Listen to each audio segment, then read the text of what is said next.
6 ways fear keeps us from a fresh start. Here you are, trying to start over. You've set goals and determined just how the new you is going to look. You were willing to put in the work and make things happen. Why then are you dragging your feet? Shouldn't you be halfway there already? Fresh starts aren't always easy. More often than not, when we're not making progress, it all boils down to one thing. We're afraid of something. Let's take a look at a handful of ways fear can hold you back despite your best efforts. What's going to happen next? The more common fear people have when trying to change stems from this question. People have an innate fear of the unknown, regardless of the situation.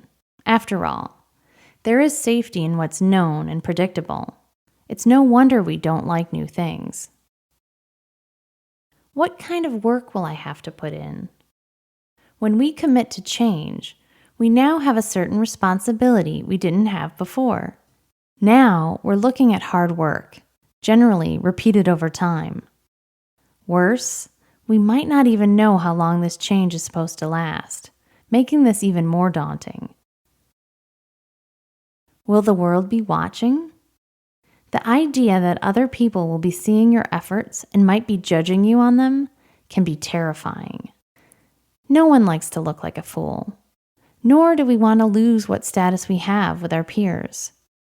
Unfortunately, the only way past this fear is to stop caring what other people think of you, which is easier said than done. What if I fail? No one likes making mistakes.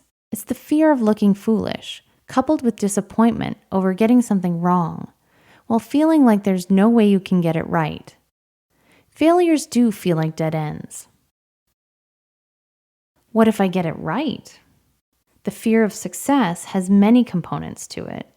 Primarily, we hate the added expectation, which generally comes with it. What if you can't duplicate the feat? Or worse, you prove your success was some fluke? What if I'm not as good as I thought I was? No one is ever going to place as high a demand on your performance as you will. This is because perfectionism tends to be equated with success. If you get it right, you've arrived. Sadly, this doesn't allow for the other, finer nuance to success. What to do? Perhaps the answer lies in the words of Nelson Mandela. Courage is not the absence of fear, but the triumph over it. The brave man is not he who does not feel afraid, but he who conquers that fear. So press on, even when fear would rather hold you back. This is how you find your best self.